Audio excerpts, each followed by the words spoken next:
করে কিসের মতো? জোরে বলেন না, কিসের মতো? নৌকার মতো করে। আমি বললাম, ভাই তুমি নৌকার মতো করে সোল কাটছো কেন? সে বলে, আমি যা আওয়ামী লীগ করি এটা যেন আমার মাথা দেখলে বোঝা যায়। কি দেখলে বোঝা যায়? মাথা দেখলে বোঝা যায়। আমি বললাম, ভাই তুমি যখন কবরের ভিতরে যাইবা, ফেরেশতারা যখন জিজ্ঞেস করবে মান রাব্বুকা মা দীনুকা ওয়া মান নাবিয়ুকা মান হাযার রাজুল আল্লাযী বুইসা ফীকুম, তখন তুমি কি জবাব দেবে? সে বলে, আমি উবাইদুল কাদেরের নাম বলে দেব। কার নাম বলে দেব? জোরে বলেন না, কার নাম? উবাইদুল কাদেরের নাম বলে দেব। বলেন তো, সে মনে করেছে বাংলার জমিনে উবাইদুল কাদেরের ক্ষমতা ছিল, হাসিনা সরকারের ক্ষমতা ছিল, স্বৈরাচারের ক্ষমতা ছিল। সে মনে করেছে কবরের ভিতরেও তাদের ক্ষমতা চলবে। আল্লাহর কসম, কবরের ভিতরে হাসিনা চলবে না, খালেদা চলবে না, জামাত চলবে না, এরশাদ চলবে না। বলেন তো, কবরের ভিতরে ক্ষমতা চলবে কার? আল্লাহ। জোরে আওয়াজ দিয়ে বলেন, কার চলবে? কবরে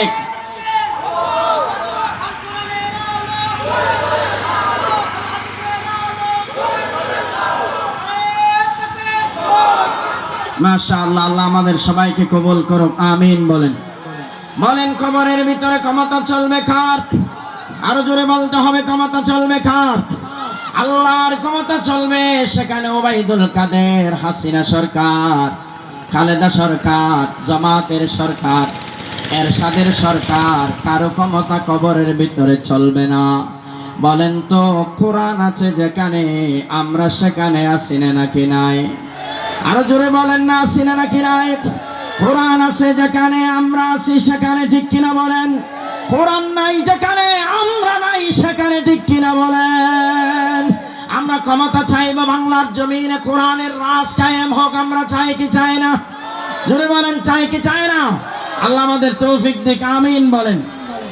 আল্লাহ নবী মুহাম্মদুর রাসূলুল্লাহ সাল্লাল্লাহু আলাইহি ওয়াসাল্লাম কে আল্লাহ ডাক দিয়ে বলেন, ওয়ান্তুম হিনা ইযিন তানজুরুন, শুধু চেয়ে থাকতে পারবে, আর কিছু করার ক্ষমতা মানুষের নাই।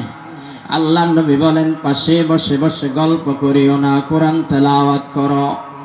সবাই মিলে কোরআন তেলাওয়াত করলে লাভ আছে না নাকি নাই? জোরে বলেন না, লাভ আছে না নাকি নাই? কেমন লাভ দেখেন। আল্লাহ নবী বলেছেন, কেউ যদি মারা যায়, তার কলবের ভিতরে একটি সূরা যদি গাঁথা থাকে, সূরাটি বেশি লম্বা নয়। আল্লাহ নবী বলেছেন, কেউ যদি সেই সূরাটা অন্তরের ভিতরে গেঁথে রাখতে পারে, এশারের নামাজের পরে পরে একবার একবার তেলাওয়াত করতে পারে, সূরাটির নাম হলো সূরাতুল মুলক। বলেন কি নাম? সূরাতুল মুলক। যদি কেউ এশারের নামাজের পরে পরে একবার তেলাওয়াত করে, আয়াত সংখ্যা বেশি নয়, শুধুমাত্র 30টি আয়াত আছে। একদিনে একটা একটা মুখস্থ করলে কয় দিন লাগবে বলেন? 30 দিন লাগবে। ইমাম সাহেবকে গিয়া প্রতিদিন সকাল বেলা একটা একটা চা আর একটা নাস্তা খাওয়াইয়া দেবেন, আরেক কিলি পান খাওয়াইয়া দেবেন। হুজুর, আমাকে একটি আয়াত মুখস্থ করাইয়া দাও, কি লাভ হবে জানেন? হ্যাঁ, মিশকাত শরীফেও আছে এবং তাফসীরে জালালাইনে সূরাতুল মুলকের হাসিয়ার মধ্যে লেখা হয়েছে, কবরের ভিতরে যখন আপনাকে দিয়ে আসা হবে, আপনার সাথে আপনার বউ যাবে। বাইন্না গুনা জাফল্লাহ, জোর আওয়াজ দিয়ে বলেন, যাবে? আপনার বউ আপনার সাথে যাবে না, আপনার ছেলে আপনার সাথে যাবে না। এমনকি যে মা আপনাকে কষ্টের পর কষ্ট করে দুনিয়া দেখিয়েছেন, আপনি না খাইলে আপনার মা খাইতে চায় না, সেই মাকেও যদি আপনি গিয়া বলেন, মা কবরের প্রথম রাতটা আমি যখন কবরে যাব, আপনি কি আমার সাথে যাইবেন? মা বলবে, সেই রাতের কথা বাদ দিয়া অন্য কিছু থাকলে বল, ঠিক কিনা বলে? আপনার মাও যাবেন, আপনার বাবাও যাবেন, আপনার দাদাও যাবেন, আপনার সদ্য গোষ্ঠীর কেউ যাবে না। আপনার সাথে রাতের বেলা শুয়ে আছে আপনার স্ত্রী। আপনি যদি রাত 2টায় মারা গেছেন, এই কথা যদি আপনার স্ত্রী শুনে, 2টা 1 মিনিট পর্যন্ত আপনার বউ আপনার পাশে থাকবে না। জোরে আওয়াজ দিয়ে বলেন ঠিক কিনা?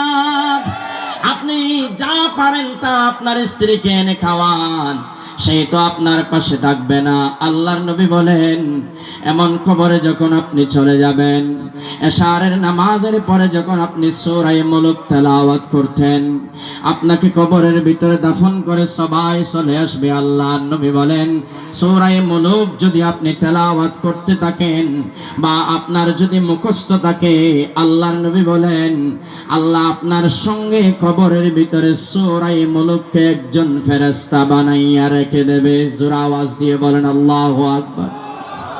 সূরা মুলককে আল্লাহ একজন ফেরেশতা বানাবেন, ক্ষমতা আছে কার বলেন? সূরা মুলককে আমার আল্লাহ একজন ফেরেশতা বানাবেন, কবরের ভিতরে রেখে দেবেন।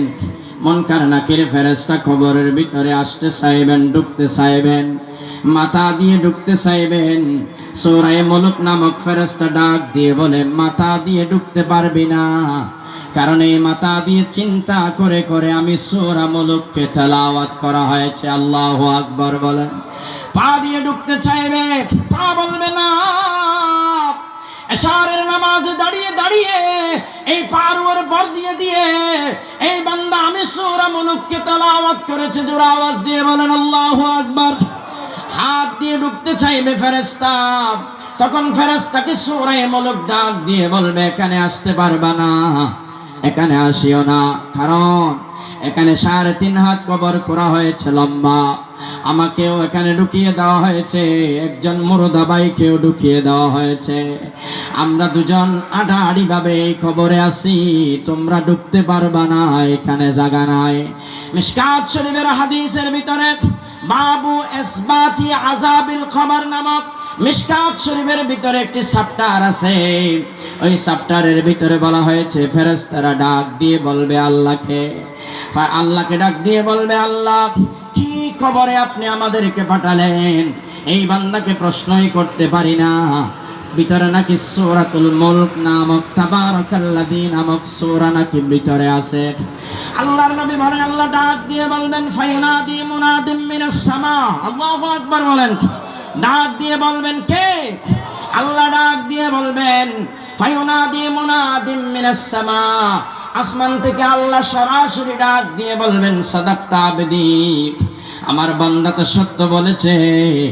আল্লাহ ডাক দিয়ে বলবেন, ফেরেশতারা আমার বান্দাদেরকে কষ্ট দিও না, আমার বান্দাকে আঘাত করিও না, আমার বান্দাকে ধমক দিও না, আমার বান্দাকে কি করবা জানো? আফরিশুহু মিনাল জান্নাহ আলবিসুহু মিনাল জান্নাহ ওয়াফতাহু লাহু বাবান ইলাল জান্নাহ। আমার বান্দাকে জান্নাতি বিছানা বিছিয়ে দাও, আমার বান্দাকে জান্নাতি পোশাক পরাইয়া দাও, আমার বান্দাকে জান্নাতের দিকে একটা নয় দুইটা নয় 70 খানা দরজা আমার বান্দার জন্য খুলে দাও। আল্লাহু আকবার বল। আর জোরে আওয়াজ দিয়ে বলতে হবে আল্লাহু আকবার। তাহলে বলেন তো ক্ষমতা চলবে কার? ক্ষমতা চলবে কবরে যেমন ক্ষমতা আল্লাহর চলবে, এই বাংলার জমিনও আল্লাহর চলক। আমরা চাই কি চাই না? আরো জোরে বলেন, চাই কি চাই না? চাইলে কোরআন নিয়ে যে হাতে আগামী নির্বাচনে কোরআন নিয়ে যে ময়দানে নামবে, আমরা তাকে ভোট দিতে রাজি আছি না নাকি না? আরো জোরে আওয়াজ দিয়ে বলেন না, রাজি আছি না নাকি না? যে বলবে আমরা কোরআনের রাজ চাই, যে বলবে আমরা কোরআনের ক্ষমতা চাই, যে বলবে আমরা কোরআনের প্রতিষ্ঠা চাই, সেই মানুষকে আমরা নির্বাচিত করে আগামী সংসদ নির্বাচনে জাতীয় সংসদে পাঠাবো। ঠিক কিনা বলেন? জোরে বলেন না ঠিক কিনা? বাংলাদেশে আমরা মায়ের বহুদিন খেয়েছি, আর খাইতে চাই না। গরিবরা সব সময় নির্যাতিত হয়েছে, বড়রা সব সময় বড় হয়েছে। ঠিক কিনা বলেন? আমরা চাই না বড় আর সমান। ইসলাম আসলে সবগুলোকে সমান অধিকার করে দেবেন। কে বলেন? আরো জোরে বলেন, কে করে দেবেন? আল্লাহ নবী বলেছেন, আল্লাহ বলেছেন, আনতুম হিনাইদিন তানজুরুন, শুধু চেয়ে থাকতে পারবে আর কিচ্ছু করতে পারবে না। সবাই চেয়ে আছে। আল্লাহ ডাক দিয়ে বলেন, ওয়া নাহানু আকরাবু ইলাইহি মিনকুম ওয়ালাকিন লা তুবসিরুন। জোরে আওয়াজ দিয়ে বলেন না আল্লাহু আকবার। আল্লাহ পাক ডাক দিয়ে বলেন, বান্দা যিনি মরে যাচ্ছেন সে মনে মনে ধারণা করে আজরাইল আসবে, তাতে কি হয়েছে? আমার বাবা তো আমার কাছে আছে, আমার দাদা তো আমার কাছে আছে, সব ভাই তো আমার পাশে আছে। আল্লাহ বলেন, বান্দা না না, এইভাবে বলিও না, এই কথা বলিও না, এইভাবে বলো আমি আল্লাহ যেভাবে বলি। ওয়ানাহনু আকরাবু ইলাইহি মিনকুম ওয়ালাকিন লা তুবসিরুন। তোমার বাবা যেইভাবে তোমার পাশে আছে, গোল দিয়ে চতুর্দিকে বসা আছে, তুমি মনে করেছো বা আত্মীয় স্বজনরা মনে করছে আমরা তো তার পাশে আছি। আল্লাহ বলেন, না না, যারা তোমার পাশে গোল দিয়ে বসে আছে তাদের চাইতে তোমার জন্য আমি আল্লাহ কোটি কোটি গুণ তোমার জন্য আর কাছে বেশি। আল্লাহু আকবার বলেন, জোরে বলেন না আল্লাহু আকবার। ওয়ালাকিন লা তুবসিরুন, কিন্তু তা তোমরা দেখতে পাও না, আমাদের সেই ধরনের চোখ নাই। আল্লাহু আকবার বলেন, আল্লাহু আকবার। আমার ভাই মরে যাচ্ছে, তার পাশে বসে বসে সূরা ইয়াসিন তেলাওয়াত করতে আমরা পারবো কি পারবো না? বলেন, আরো জোর আওয়াজ দিয়ে বলেন না, পারবো কি পারবো না? এখন আমরা সমাজের রীতি দেখি কি রকম জানেন? মানুষ মারা গেছে, মারা যাওয়ার পরে বলে 10 জন মাওলানা সাহেব নিয়ে আসো, হেফজখানার ছাত্রগুলো নিয়ে আসো। মরে যাওয়ার পরে এখনো গোসল করানো হয় নাই। গোসল না করানোর আগে মরে যাওয়ার পরে তার পাশে কোরআন তেলাওয়াত করা জায়েজ নাই, কারণ সে এখন নাপাক হয়ে গেছে। হেফজখানার ছাত্র নিয়ে আসবেন, ভালো কথা। মৌলানা সাহেব নিয়ে আসবেন, ভালো কথা। মৌলানা সাহেবদেরকে নিয়ে আসবেন, ভালো কথা। কিন্তু গোসল না করানোর আগে তার পাশে কোরআন তেলাওয়াত করাবেন না। জোর আওয়াজ দিয়ে বলেন আল্লাহু আকবার। আরো জোর আওয়াজ দিয়ে বলেন না আল্লাহু আকবার। এবার তার প্রাণটা চলে গেছে, কেউ তো রক্ষা করতে পারলো না। আজরাইলকে বলা হলো, আজরাইল তুমি আমাকে 10টা মিনিট সময় দাও। বলেন তো আজরাইলের ক্ষমতা আছে নাকি? জোরে বলেন। বাইন্না গুনাহ কাউকে ফেলে গেছে নাকি আজরাইল? বাবা কাঁদছে বলে ছেলেকে ফেলে গেছে নাকি? বলেন, কাউকে আজরাইল ফেলে যায় না। আজরাইল আসবেন, আজরাইলকে বললে কেউ, আজরাইল 50,000 1 লক্ষ টাকা নিয়ে যাও, চা খাইও ফেকুয়া বাজার গিয়া, কক্সবাজার হোটেলে গিয়া বা ইনানি হোটেলের মধ্যে গিয়া ভালো করে ভাত খেয়ে নিও। আজরাইল ডাক দিয়ে বলবে, লা ইস্তাখিরুনা সাআতাও ওয়া লা ইস্তাকদিমুন। অর্ডার যদি আমার হতো আমি তোমাকে সময় দিতাম, অর্ডার আমার নয়, অর্ডার সরাসরি আসমান থেকে এসেছে। আল্লাহু আকবার বলেন। মরণের অর্ডার আসবে কোথা থেকে? বলেন, আসমান থেকে আসবেন। আল্লাহর নবী বলেন, আমি 7ম আসমানে গেলাম, 7ম আসমানে একটা বড়ই গাছ, ফুল গাছ আমি দেখতে পেলাম। ফুল গাছের নিচে আজরাইল বসা আছে। আমি জিজ্ঞেস করলাম, ভাই আজরাইল এখানে বসা কেন? আল্লাহর নবীকে ডাক দিয়ে বললেন, ইয়া রাসূলুল্লাহ, উপর থেকে যা খবর আসে এই ফুল গাছের গোড়ায় চলে আসবে, আমার কান বরাবর চলে আসবে। আপনি উপর দিকে দেখেন, একটা বড় আকারের গাছ আছে। আল্লাহর নবী বললেন, আমি দেখতে পেলাম একটা বড় গাছ, ওই গাছের মধ্যে হাজার হাজার লক্ষ লক্ষ পাতা আছে। আজরাইল বলেন, ইয়া রাসূলুল্লাহ, ওই গাছে যতগুলো পাতা ততগুলো দুনিয়ার জমিনে মানুষ আর জিন রয়েছে। জোরে আওয়াজ দিয়ে বলেন আল্লাহু আকবার। আমি লুৎফুর রহমান, আমার নামে একটি গাছে পাতা আছে, ওই গাছের মধ্যে। আপনার নাম আব্দুল খালেক, হুজুরের নাম বেলাল উদ্দিন, মা ওয়ালিউল্লাহ, তাদের নামে একটা একটা করে গাছের মধ্যে পাতা আছে। আল্লাহ নবী বলেন, মানুষটা যখন দুনিয়ার জমিনে মারা যাবে, দুনিয়ার জমিনে মারা যাওয়ার 40 দিন আগে আসমানে তাকে মারা গেছে বলে ঘোষণা করা হয়। সুবহানাল্লাহ বলেন। বলেন তো কয়দিন আগে? জোরে বলেন, কয়দিন আগে? 40 দিন আগে তাকে মরে গেছে বলে ঘোষণা করা হয়। আমি এই জায়গায় বসা আছি, ওই যে গাছের মধ্যে তার নামে একটি পাতা আছে, পাতাটি আস্তে করে ছিঁড়ে আমার সামনে পড়বে। আমি মরা তার সেই পাতাটা নিয়ে আমি পড়ে দেখব, মোহাম্মদ লুৎফুর রহমান, টৈটং ইউনিয়ন বাড়ি, বাপের নাম মাওলানা শামসুদ্দিন, দাদার নাম মাওলানা মরহুম নুরুল হক রাহিমাহুল্লাহ। এইভাবে আমার ড্রেস লেখা থাকবে। পাতাটি আজরাইলের সামনে পড়বে। আজরাইল বলবে, আমি পড়ে দেখব আমি পাতাটি যখন পড়ে দেখব, পড়ে দেখার আগে পাতাটি যেই ডাল থেকে ছিঁড়ে এসেছে ওই গাছের গোড়া থেকে কিছু ক্ষীর পাতার উপরে এসে পড়বে। আল্লাহর নবী বলেন দুই প্রকারের ক্ষীর পড়তে পারে, এক প্রকার হবে সাদা অথবা হবে সবুজ রঙের। আজরাইলকে বলা হলো আপনি কিভাবে চিনেন মানুষটি দুনিয়ার জমিনে জাহান্নামী হবে নাকি জান্নাতি হবে, আপনি কিভাবে জানেন?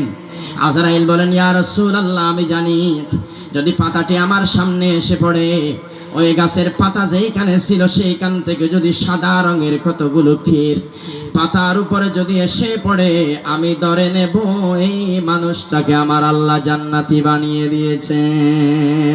আল্লাহু আকবার বলেন। আমি ধরে নেব এই মানুষটিকে আমার আল্লাহ জান্নাতি বানিয়ে দিয়েছেন। আমরা জান্নাতে যেতে রাজি আছি না নাকি নাই?